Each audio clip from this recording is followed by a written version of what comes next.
Welcome to the Nowra.org.au podcast.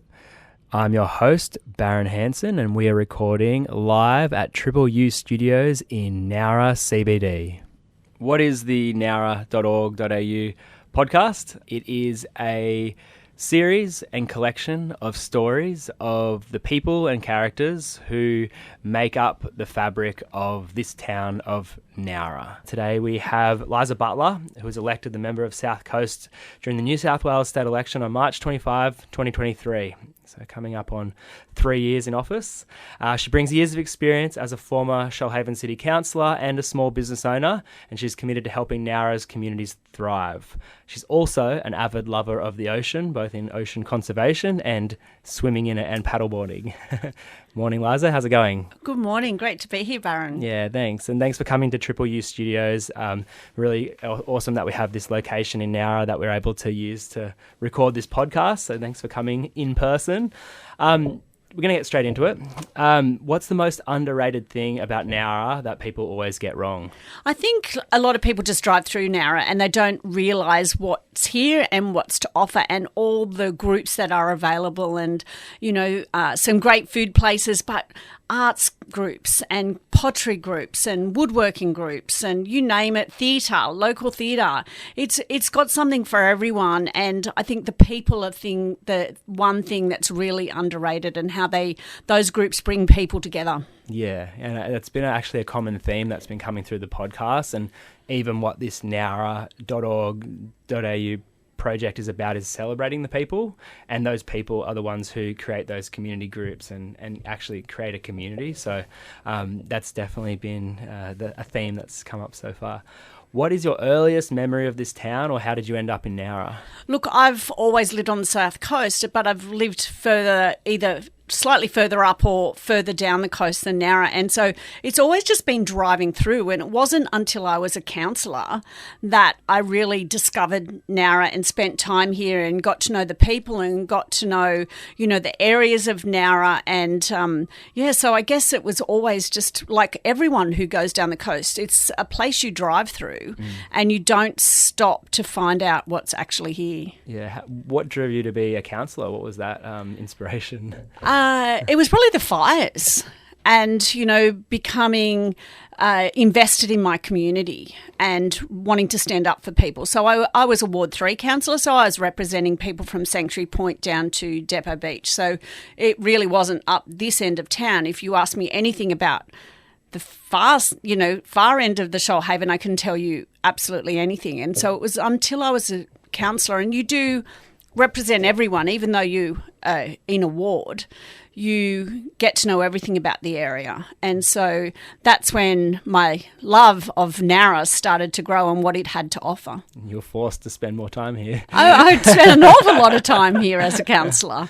It's really interesting how those fires were such a catalyst for change. Like, I can think my own experience, was living in New York City, watching those fires, watching them get closer and closer to our family home. And then, on January 4th, our house was meant to burn down, and I decided to fly home that day to help clean up the mess. And our house wasn't burnt. The winds changed direction that day, but just how much that actually impacted the community as a whole. The weeks and weeks and weeks of it was the drought that was leading up to it, but then the weeks and weeks and weeks of the heavy smoke and the sirens and all that kind of thing. It was a lot of stress on the community. It was an awful lot of stress, and I live in Borley Point, which was the first community hit by the fires, and so it swirled our town for a week with, as you said, the wind changed dramatically, and it would come from one direction, you'd fight it off, and then you'd have a breathing space, and it would come from another direction. And so I think we were 7 days before it finally hit Borley on the 5th of December. And we were lucky. Our house was burnt, but we didn't lose it. But just that experience. And I remember on that 5th of December, the fire, the wind changing, and it protected the rest of Borley. But then suddenly you feel guilty and thinking, oh my God, what's going to happen to Lake Tabarri? And then on tenterhooks waiting for news, what happened there. And, once again, it got to the back fences of those houses at Lake Tabarri and the wind changed. Yeah. It was unbelievable. But then we saw it go on for 6 long weeks, 72 days, I think it was. Yeah. And in that time, it was like you were living in a monochrome, because there was no colour. The landscape was burnt. There was grey skies. So then there was no blue seas. There was ash in the water. And there was no bird life. There was no sound of anything. It was like living in a surreal world. And then seeing so many people up and down the coast lose houses, it was really gut-wrenching. And the world, like you were in New York, and the world was focused on us. And then suddenly we went into COVID. Or we had a flood first. Can't forget that. And then we went into COVID and the world forgot about us. And so it was a really hard time here in the Shoalhaven. And, that was your catalyst to wanting to go into council, but what part of it? Was it wanting to have better systems? Was it wanting to do more? Was it wanting to give back? Like, what was that like? Yeah, look, before having my own business, I worked in state and federal government and worked in community services. So I've always had a community focus. But it was the catalyst for council and then running for state was the fires, the 5th of December, the day that I was told, stop making a fuss, community is not our problem. I thought, well, if you're not here for community, then why are you here?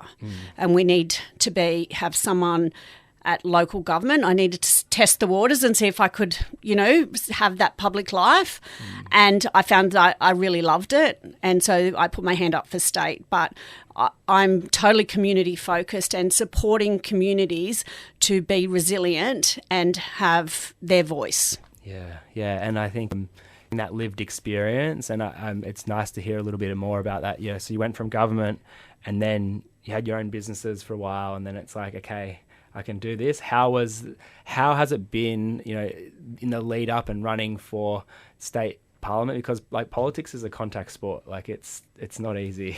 Yeah, you have to be ready to stand up and fight, and I was ready for that. But I was also lucky that I did have that experience in working inside government as a bureaucrat to understand government processes and how things work. So I think if you had never had that experience and that work experience, it would be tough, because it's tough anyway. Yeah. There's 93 of me across the state and I'm competing with every single one of them to get what we need here in the Shoalhaven and the South Coast. So, it's a fight every single day, but it's a good fight, and I keep fighting the good fight.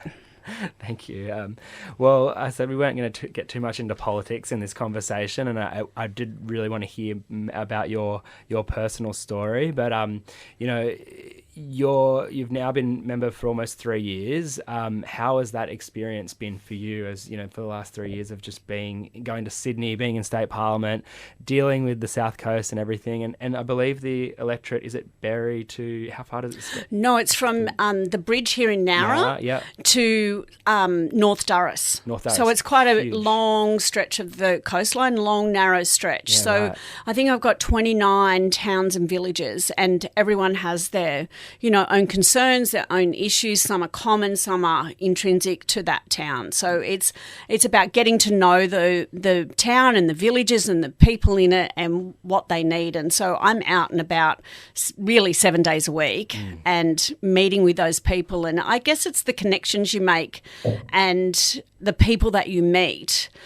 every day, and the job kind of gets easier because you know everyone, and they will ring you up or email and say, hey, we've got this issue, when you're out here next, can we chat about this? And so I'm on to those, instead of having to go into every village and find that out, I'm already on to those issues now. So it's good. Yeah, I guess after 3 years of doing it, and I even know that experience. Like, we met last year, we made a connection at the Business Awards, and then we've chatted and we've done some other things together, and now I feel like I have that personal connection with you. And nothing's come up, but if something does, I feel like I can reach out, and I think that's really important. I think that's important for people to know that they can reach out at any time. Yeah. I have heard you do check your phone at 3 a.m. in the mornings. Yeah, I am a bit guilty of that. Well, there's a lot of work and you have to keep on top of it. Yeah, you got to do what you got to do. And I guess like it's interesting to think about, there's some politicians who are career politicians and make this their lifetime work. And I guess it's like, how do you build a sustainable career? And that's part of the challenge, I guess. And it's and that is a challenge. And I'm not a lifetime politician. I'm not a career politician. I got in for a specific reason because I thought that we needed to be community focused. We needed to focus on the people of the South Coast. And I'm here to do a job. I'm not here for, because I want to be a minister or I want to be anything else. All I want to be is the member for South Coast and do a really good job at it. Yeah, that's cool. And thanks for sharing that. I just had a thought, when you were explaining your electorate Nowra to Durras, there's a lot of beaches. Lots of beaches. 100, I believe. 100 beaches. And you're an ocean lover, a self-proclaimed ocean lover, in the ocean, on top of the ocean, conserving the ocean. Yeah, talk us a little bit about your love for the ocean. Yeah, I've grown up, living by the beach my whole life. I can't remember not going to the beach. In fact, some of my earliest memories are going to the beach when my older brothers were at school with my mum and having the time of my life looking in rock pools. So I guess it's just something that my father used to say that salt water ran through my veins, not blood. And I find that if I haven't had a swim, then I get a little bit antsy. I'm a swimmer all year round. In winter, last year when I broke my leg, I really suffered not getting in the water. That was really hard, but anything to do with the water. Right now, a few groups have come to me, dive groups, about shark fishing close to popular swimming beaches. We've seen a rise of that this year, and they're putting burley out with drones just behind swim breaks. I'm on a mission right now to stop shark fishing off popular swimming beaches. Not stopping shark fishing, but, we've seen more shark attacks this summer than we have in many other years. We had 4 in 4 days over Christmas. And a week ago we were announced as the shark capital of the world. Australia. Yeah. And so, if we can stop one life, being, taken by a shark from shark fishing off a beach. But I would like to see, JB Marine Park revisited. I'm already proud that we've stopped cruise ships coming into Jervis Bay, because of the pollution that they do. So, our ocean is precious and we really need to look after it. Yeah, well, it's why people come to the South Coast for our beaches. Yeah. And if you go all over the world, I don't think you see beaches as nice as what we have here. Yeah. I mean, I lived overseas and I remember my friends in New York taking me to upstate New York to go to Montauk to the beach. And I got to the beach, I was like, this is the beach we travelled 4 hours to come to. I did the same thing. I went to school in New Jersey. That's right. And Jersey Shore. Everyone said, I was on the Jersey Shore and everyone's like, oh, the beaches. And I got there and I was like, I didn't even get in the water there. We're not beach snobs. We're just lucky to grow up in a very blessed part of the world. Absolutely.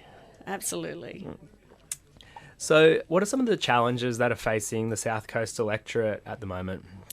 Oh, look, we've, our roads, even, the state's responsible for the highway. I've done some trips up north and you look at what they've done there in the last 30 years since that.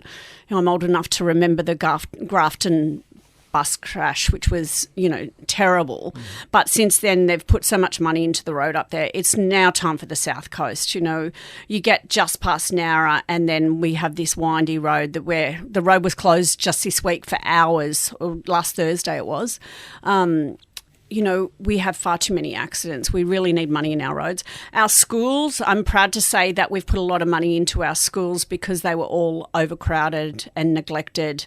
Education's really important to me. Supporting our police, getting our numbers back up is really important because we all want to live in a safe, supported environment. But, the growth in around the whole of the South Coast, but we are going to see Ulladulla and Nowra really change over the next 10 years, especially Nowra. Yeah. And I mean, I have read some of the state government's plans for the Nowra area, particularly the riverfront. Is there anything that you've, that you can share with us, or anything that you've seen, or you can talk about those projects? Yeah, look, I'm really excited about that project because I think that's the revitalisation of Nowra, and alongside the revitalisation is about us all being proud of Nowra, because a lot of people don't want to say Nowra, without pride. And I think we should all be proud of Nowra.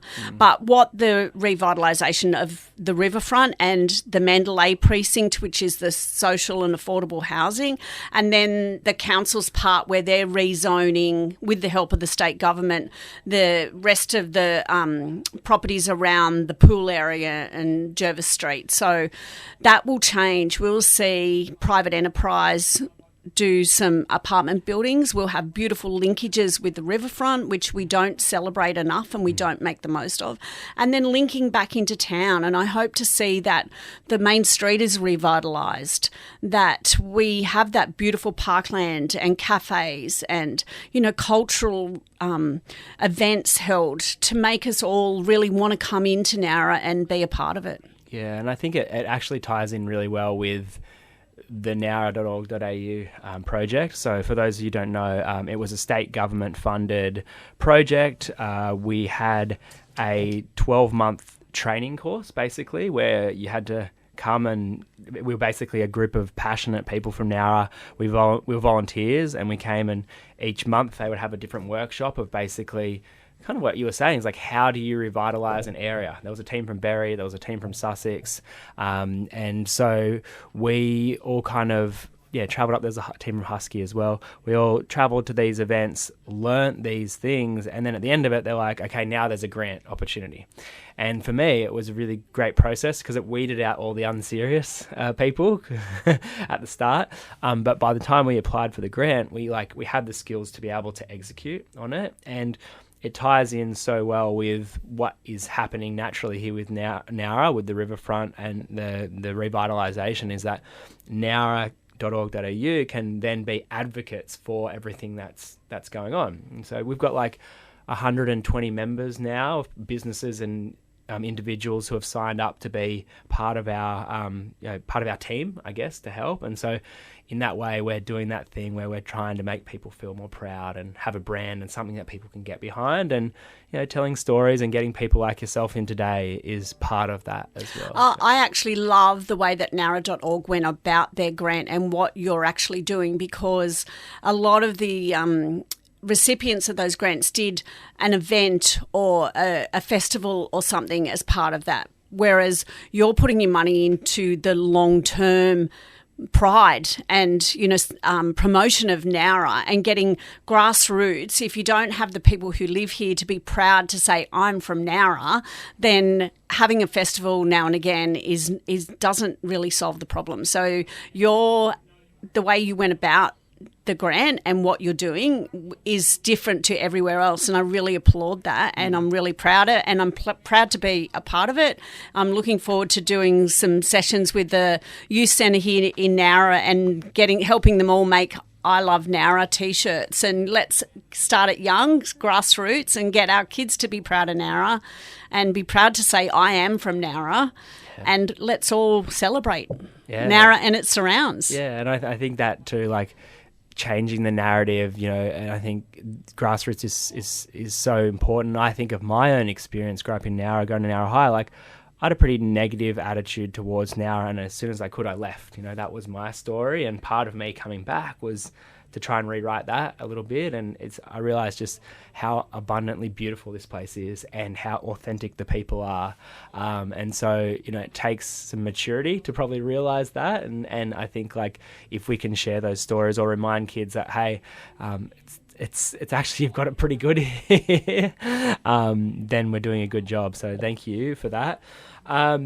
So has there been a moment in Nowra that has left a positive impression for you? Look, I think it's every Sunday in Junction Street leaves a lasting impression on me every week. I turn up to the Sunday group outside the Nowra Medical Centre with the Sikh community and some women from Kangaroo Valley who do clothing. They call themselves the Sunday Community Support Group. And I rock up there every Sunday, and it's the rawness of the people. It's the need in the community, but it's about people helping other people. And, I absolutely do my best work on the street on Nowra on a Sunday afternoon and helping those people that wouldn't know that they could come to me. But, it's just really beautiful to see. It's kind of a little community there every Sunday, and I really look forward to driving up to Nowra just for that. So... it's real and it's raw and it's Nowra. Yeah, you have spoken about that, and I think that. Do you want to share a few details of that if anyone wants to get involved, or how people can access that? Look, if you want to help out on a Sunday afternoon, we're there from about 3:30, 4:15. We start setting up, and we're there till about 5:30, depending on how many people are there and if everything's gone. If you've got food, like non-perishable food or clothing you want to donate, you can drop it off to my office in Plunkett Street, or if you live up Berry Way, you can leave it at the Berry IGA, and it will get collected. It's just people come and drop things off each week. You can drop it off while we're there.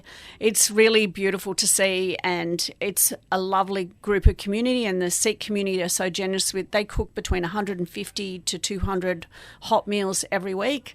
And then I personally supply 20 bags of groceries, and then we have also whatever's donated as well. So it's a really special afternoon, and I'm really pleased. I say to the volunteers there, we help one person at a time. And, I've had some great outcomes of helping especially women over 55 to gain permanent housing. I've helped stop people being evicted from their housing. And they would never have come to me for that help. And often I have to sit there on the street, and talk to them for a few Sundays in a row before they'll open up to me. But when they do, and I've got their trust, then I can really do something to help them. So it's really rewarding. Yeah, cool, awesome. Thanks for sharing that, and especially for any kind of business owners who are listening to this, if you have something to share or give, it's a really great way to give back to our community. So I want to go back to politics for a moment.